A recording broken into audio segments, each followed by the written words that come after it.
Thank you, WL Singer. Terima kasih buat Bapak Gembala, Ibu Gembala yang sudah mengundang saya. Ini pertama kali dan ternyata terakhir kali ya. Akan pindah ke bahasa.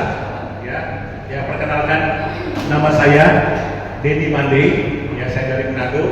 Saya punya istri satu, 2 orang anak, laki perempuan sudah nikah kemarin dan harusnya mereka ingin ikut cuman karena keluarga besar saya datang dari Medan, ya, karena mantu saya yang perempuan yaitu orang dari Medan, ya. Jadi ya Toras, ya. Puji Tuhan, anak saya yang satu Michelle ada di Solo, ya, suaminya adalah full timer di media GMS Mawar Saron, ya. Dan saya bersyukur, terima kasih khususnya buat Sis Dita yang sudah menghubungi saya, ya, karena sudah lama kita nggak ketemu, sama-sama pelayanan di Garnison, ya. Ya, saya sudah bersyukur sekali, ya, saya diberikan kesempatan oleh Tuhan untuk dapat melayani Tuhan. Jadi saya tadi ngomong ya, Bapak Gembala, bagaimana sebetulnya 4 tahun yang lalu, ya, pada waktu COVID lagi sedang tinggi-tingginya, saya mengalami heart attack, serangan jantung, penyumbatan 100%, dan waktu itu benar-benar saya jam 4 pagi, saya letak, ya, dan tiba-tiba napas saya sesak. Anak saya bawa ke rumah sakit Jantung Harapan Kita, dan waktu dicek di rumah harapan kita ternyata penyumbatan 100%. Tapi saya bersyukur hari Sabtu itu, kalau biasanya katanya dokter nggak ada, apalagi lagi COVID, ya, dan puji Tuhan ada seorang dokter anak muda, dia seorang Kristen, dia katakan, Bapak tenang, berdoa aja dulu. Wah, saya bersyukur banget, ya. Dan waktu di rumah sakit setelah ditangani cepat, ya, nah ini yang membuat saya frustasi, ya, karena HP semua dipegang, disembunyikan, ya, dan saya dimasuk ke ruang isolasi COVID, ya, gitu masuk ke ruang isolasi itu ternyata orang masuk keluar mati. Waduh, benar-benar ternyata bisa takut juga, Pak, ya. Dalam ketakutan itu saya ingat sekali jam 1:30 saya dalam ketakutan, saya mengalami ketakutan yang luar biasa, dan malam hari itu saya didatangi oleh Tuhan Yesus. Dia katakan, anakku, jangan takut, aku akan menyembuhkan kau.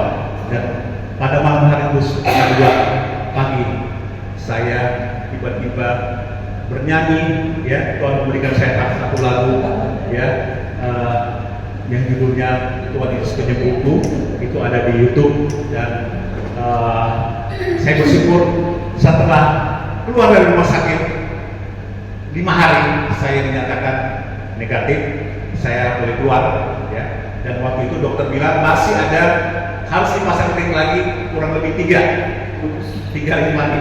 Tapi saya bersyukur sekali pada waktu saya sedang mengikuti ibadah online,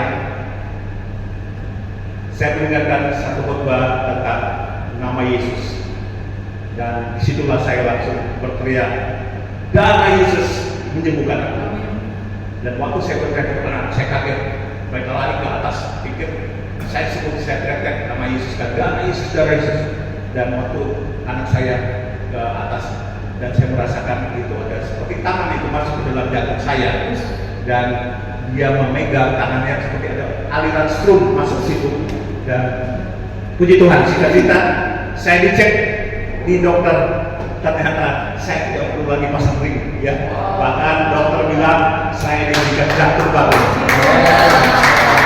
Puji Tuhan, dan itulah membuat saya akhir ini, bukan akhir ini, sejak peristiwa itu semangat saya terus melayani Tuhan berbuat-buat, ya, melayani Tuhan. Saya bilang, Tuhan, saya mau, Tuhan, kesempatan Tuhan yang Tuhan berikan kepada saya bergunakan untuk memuliakan nama Tuhan. Karena ternyata masih banyak tugas yang masih belum selesai, ya. Dan saya banyak dipanggil kemana-mana melayani. Di kemarin saya di Australia kurang lebih 3 minggu, di Kalimantan hampir sebulan saya keliling Kalimantan dan kemana-mana. Dan habis ini juga saya akan pelayanan kemana-mana, ya. Dan puji Tuhan, ya, Tuhan memberikan saya kesempatan yang luar biasa, saya boleh melayani Tuhan, ya. Dan sore hari ini, ya, Tuhan menyampaikan suatu waktu, Sinta menghubungi saya tanya, Tuhan, apa yang saya mau sampaikan firman Tuhan, ya. Dan dalam pergumulan saya berdoa kepada Tuhan, Tuhan memberikan kepada saya untuk saya sampaikan adalah bagaimana hidup kita ini punya impact, ya, hidup kita berdampak, ya. Mungkin selama ini kita udah menganggap hidup ini seperti biasa-biasa aja, ya. Pokoknya rutinitas yang kita lakukan itu biasa aja, pokoknya masuk gereja seperti. Tapi kalau mau kita hidup kita ini berdampak di tahun 2024 khususnya, ya. Bagaimana hidup kita ini, ya, kita harus menjadi berdampak bukan hanya bagi orang luar, tapi dimulai dari keluarga, dari rumah tangga, ya. Bagaimana kita lihat sekarang ini banyak sekali orang terlalu sibuk, ya, dan tidak pernah menyentuh keluarga, ya. Keluarga ini adalah hal yang luar biasa yang harusnya menjadi hidup kita ini harus mulai dari keluarga. Nah, kita lihat, bentar saya ambil ini ya, Upin, sorry, ini di sini ya, mana? Ini ya. Coba kita coba nggak pakai kacamata.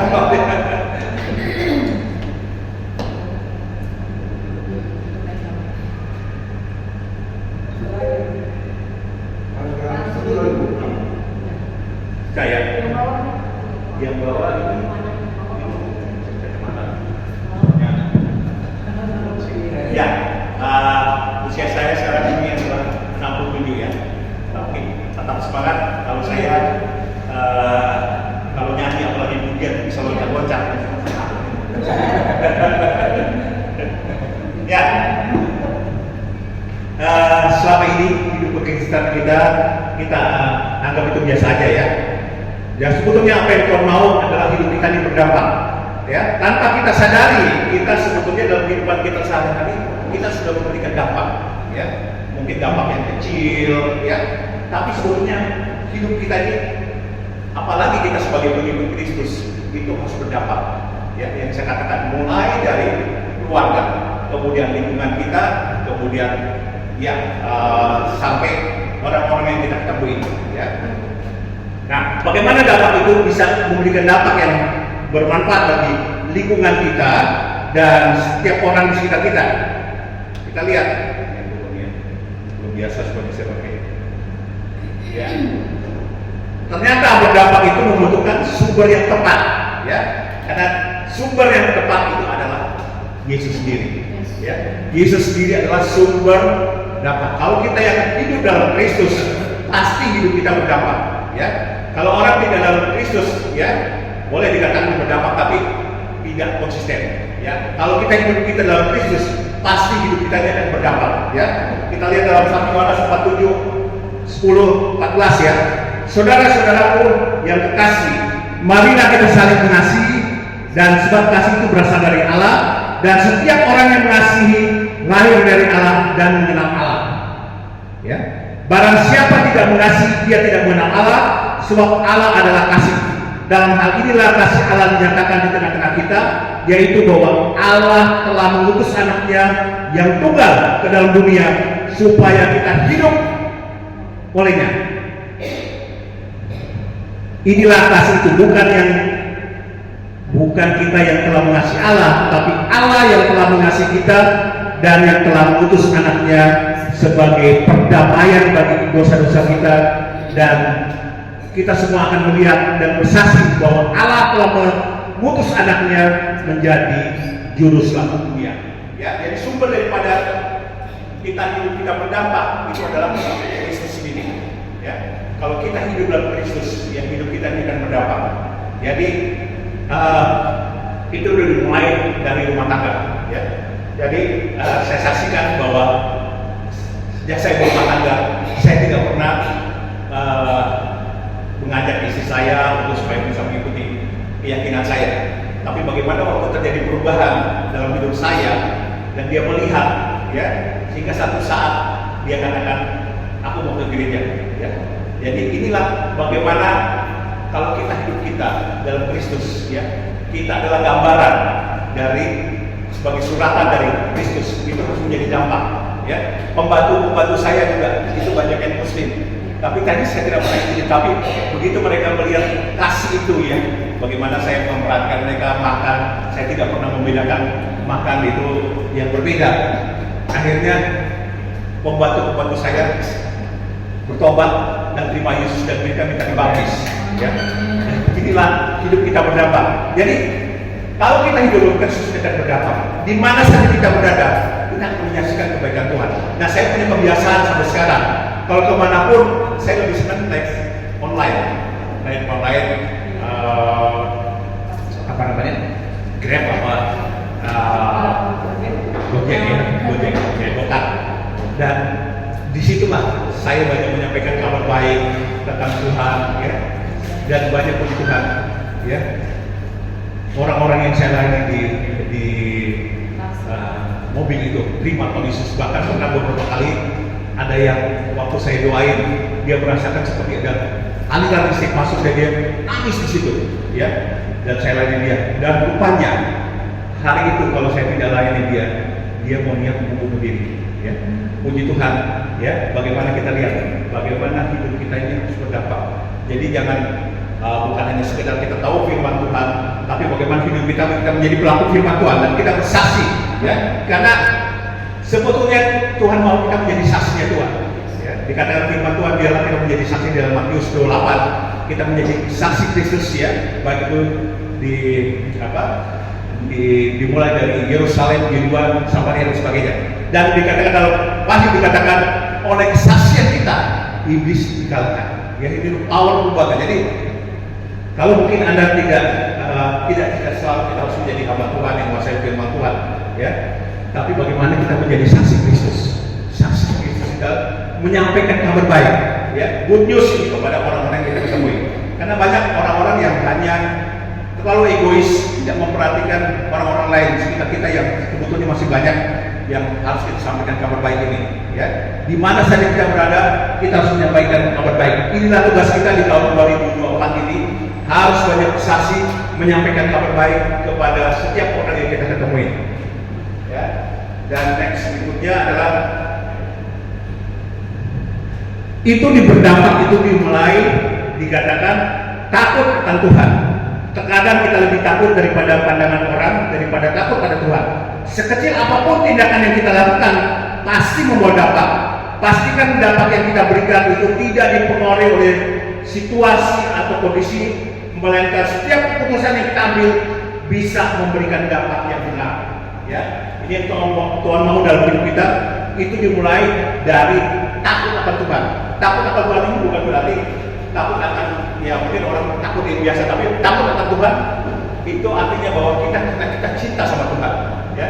Kita tinggal sama Tuhan, kita untuk berbuat sesuatu yang melukai Tuhan, kita tidak akan tega, ya. Puji Tuhan, saya saksikan bagaimana dalam rumah tangga saya hampir 37 tahun saya menikah dengan istri saya, ya. Puji Tuhan, sampai saat ini sama istri saya masih pacaran tiap hari, bahkan masih sirik tadi saya juga ini WA sama dia, ya. Jadi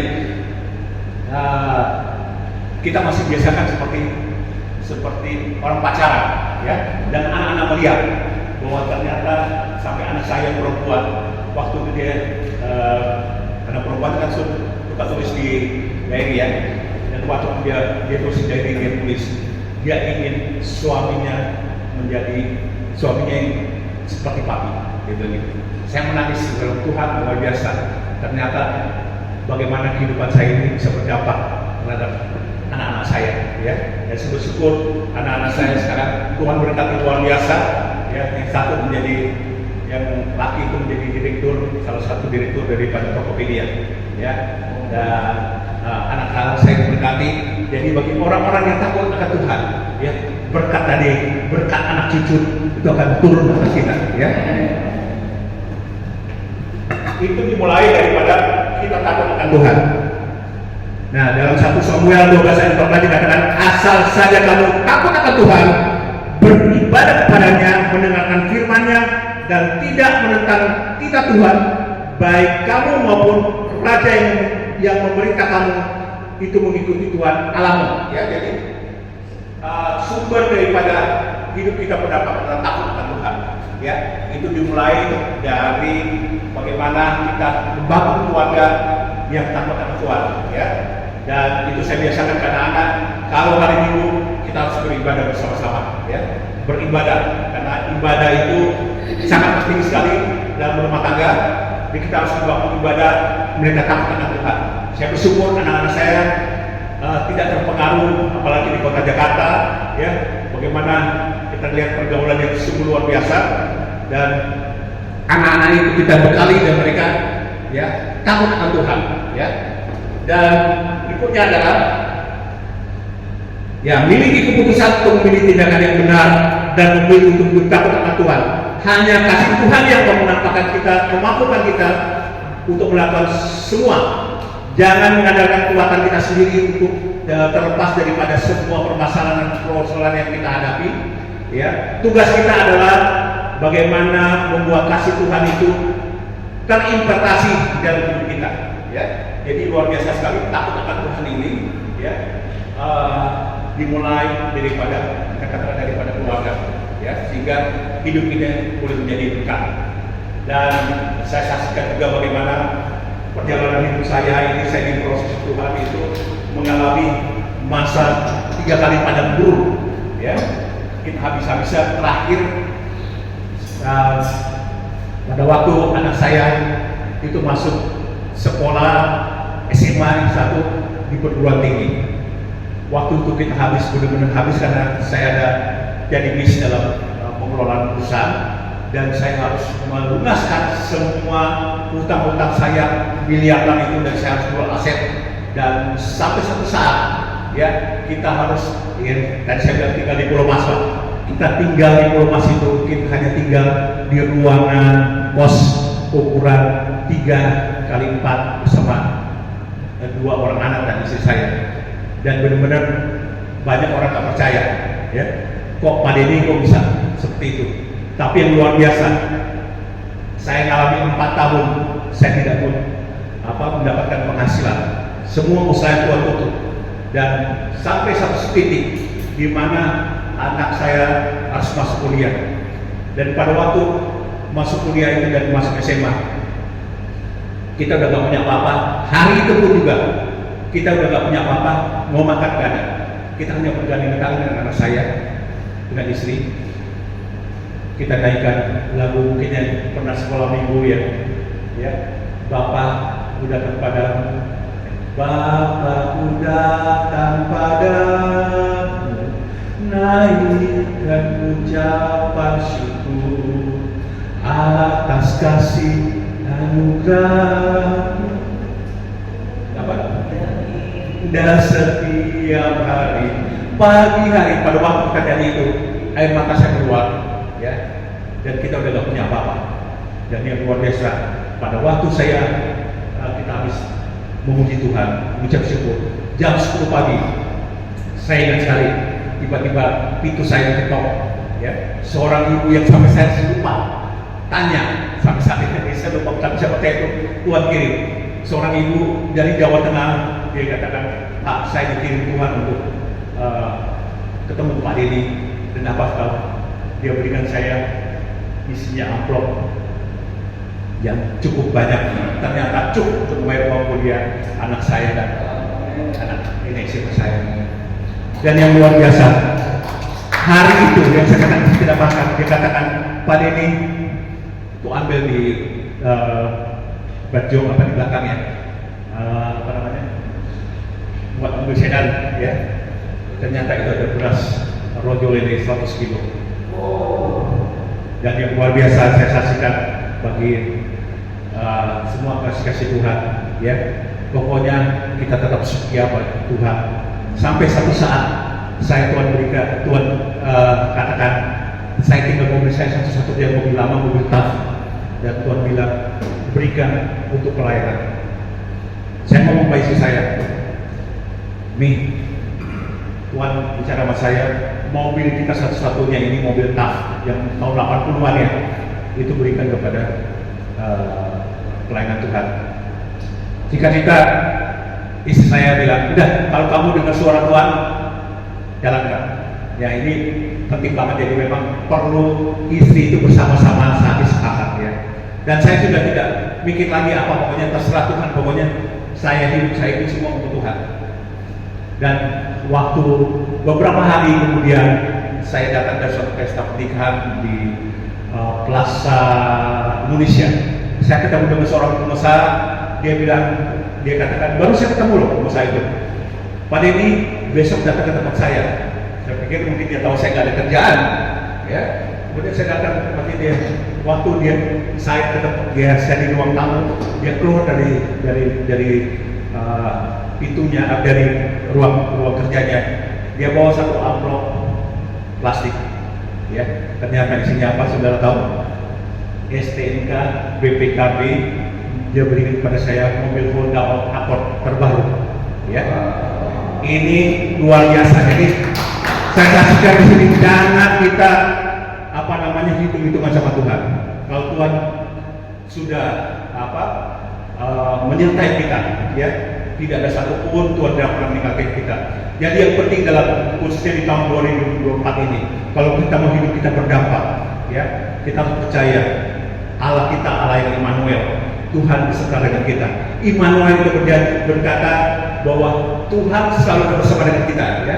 Mungkin sudah sering kita dengar, sering baca ya tapak di pasir, ya. Ternyata waktu dia tanya, ini siapa yang Tuhan di mana? Tuhan menggendong kita, ya. Dan saya alami berkali-kali bagaimana penyertaan Tuhan yang luar biasa. Di tahun 2024 ini kita percaya bahwa hidup kita akan berdampak kalau ada penyertaan Tuhan. Pernyataan Tuhan itu berarti ada jaminan Tuhan, ya. Mungkin kita mengalami kesulitan, tapi kita percaya di ujungnya di sana mungkin kita belum melihat, tapi yang pasti, ya, semua indah pada waktunya Tuhan berikan pada waktunya. Dan saya saksikan juga luar biasa yang tadi saya katakan, saya punya utang di Jerman, ya. Dan di waktu COVID 2024 di mana orang tidak bisa melakukan apapun, ya, tidak bisa berusaha apapun juga, kita tidak bisa melakukan apa-apa, ya. Disitulah saya mengalami kemuliaan Tuhan, ya. Semua hutang-hutang saya itu beres di masa COVID, ya. Yang luar biasa, ya, saya katakan tadi, kita tinggal pos. Saya sekarang mendapatkan rumah di Sumarekon Serpong, ya, di masa COVID. Jadi Tuhan luar biasa, ya. Tuhan memelihara kita, hidup kita nih, ya. Kalau kita bersama dengan Tuhan, ya. Immanuel berbicara tentang penyertaan Tuhan, ya. Tuhan selalu bersama dengan kita, dan berbicara juga tentang kuasa yang tak terbatas, ya. Kuasa yang tak terbatas. Mungkin kita melihat saat ini kayaknya nggak mungkin, ya. Tapi kita lihat, kalau kita mengandalkan Tuhan, ya, dengan kuasa yang tak terbatas, ya, itu kita akan mengalami mujizat Tuhan, hal yang besar. Dan saya percaya juga buat gereja ini, ya, mungkin kita Pak Gembala, ya, hanya dengan beberapa orang, ya, tapi kita punya percaya ke depan. Tuhan sudah menyediakan ladang yang kuning, ya. Tuhan menghidupkan banyak jiwa, ya. Tadi saya ngomong dengan Pak Gembala bagaimana hari ini, ya, saya banyak juga pelayanan di bagaimana saya ketemu dengan hamba Tuhan membangkitkan saya minta dukungan dari mereka bagaimana saya banyak pelayanan saya ke marketplace, ya, ke orang-orang. Katakan gereja sesungguhnya itu adalah sebutnya banyak bicara di marketplace. Kita ketemu dengan orang, kita dengan rekan-rekan bisnis, disitulah kita menyampaikan tentang kabar baik dan kita menginjili mereka. Karena kalau seorang pengusaha bisnis itu bertobat, ya, gereja akan punya dampak. Karena orang yang bertobat, kantong-kantong dia akan bertobat, ya, dan mereka akan menjadi berkat bagi gereja. Karena di gereja ini adalah banyak sleeping giant, orang-orang yang tertidur, ya. Bagaimana kita membangkitkan mereka supaya mereka bangkit, ya, menjadi terang. Karena inilah waktu-waktunya, kita lihat tanda-tanda akhir zaman, ya, bagaimana dunia begitu jahat. Oleh karena ini banyak hamba Tuhan mengatakan bahwa di akhir zaman ini Tuhan akan menjangkau para pengusaha, para giant, ya, mereka bangkit dan boleh menjadi berkat bagi gereja, bagi nama Tuhan, ya. Dan hidup yang berdampak ini, ya, kita harus di tahun 2024 ini kita harus punya resolusi, ya. Resolusi yang mengubah hidup kita, resolusi yang berdampak bagi hidup kita. Kita harus membuat resolusi, dan tahun inilah, di akhir tahun inilah kesempatan kita mengevaluasi apa yang kita sudah lakukan buat Tuhan, ya, dan apa yang kita akan lakukan di tahun 2024 ini. Ya, saya sudah banyak, saya di tahun 2024 saya sudah punya mungkin juga semacam kayak resolusi lah, komitmen saya akan melanjutkan kemana aja, ya. Tuhan tugaskan, ya. Kita harus buat resolusi. Jangan resolusi ini banyak udah buat resolusi, ingat kita apa? Angkat-angkat tai ayam, ya. Begitu masuk bulan Februari mulai lupa. Jadi biasakan resolusi itu kita tulis, ya, dan kita imani dan kita nyatakan, minta kepada Tuhan, minta Tuhan itu bekerja, ya, dalam setiap apa yang kita lakukan. Ya, di awal tahun banyak yang dikatakan tadi, banyak orang yang membuat resolusi. Resolusi berangkat dari bahasa Inggris adalah resolve, yang artinya adalah membuat satu keputusan atau ketetapan hati untuk melakukan atau tidak melakukan sesuatu. Sebagai orang percaya, resolusi yang harus kita lakukan, ya, bukan saja dapat mengubah hidup kita, tapi berdampak dalam hidup kita. Nah, inilah yang kita harus lakukan dalam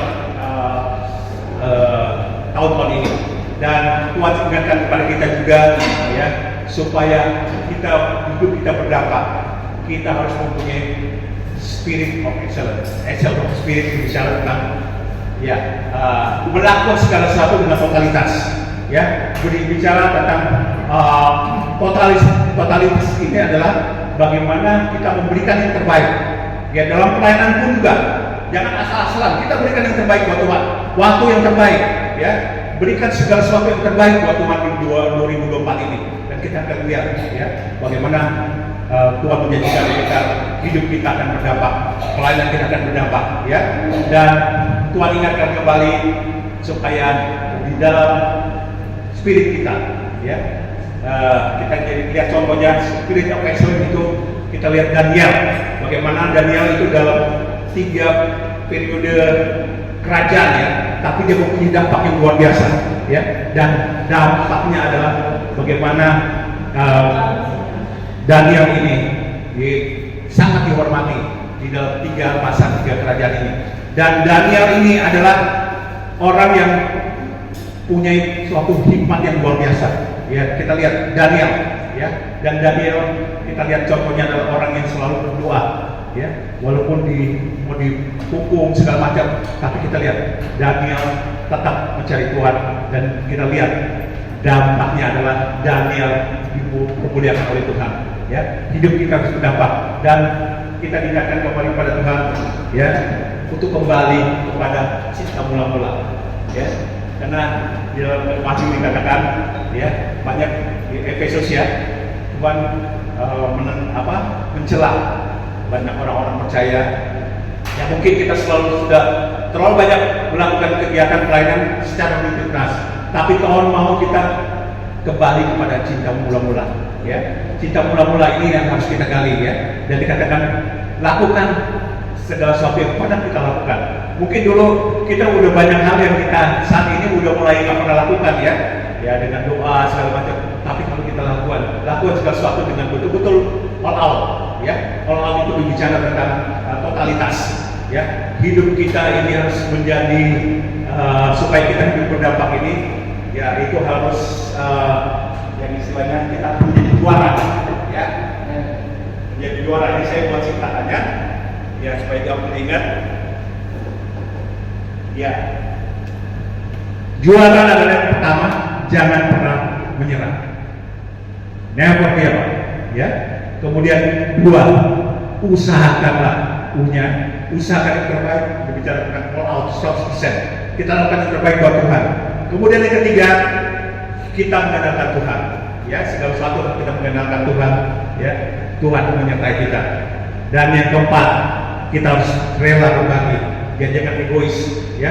Kita harus rela berbagi, kita harus banyak juga menolong orang-orang lain, teman-teman kita, saudara kita, ya. Dan yang kelima adalah A, ya, aktif di dalam komunitas, ya, dalam konsel dan gereja. Kita harus aktif, harus punya mental juara, ya, supaya hidup kita berdampak, ya. Dan di tahun 2024 ini, saya percaya gereja ini di bawah pimpinan gembala dan ibu gembala, ya, dimulai dari Batu Pasar, ya, dari Batu Pasar ini akan berdampak, dan kita percaya, ya, Tuhan akan menyertai pelayanan daripada gereja Mount Church, ya, karena tak terbatas kuasa Tuhan, ya, tak terbatas kuasa Tuhan, dan kita akan melihat kuasa yang dahsyat akan turun ke kita semua. Bisa musik. Tak terbatas.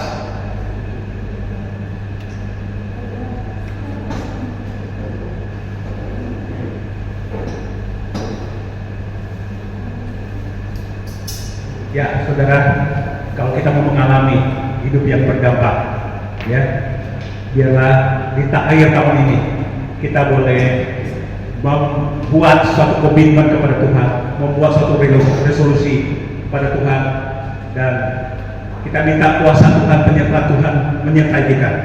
Kita nyanyikan pujian ini, kuasa tak terbatas.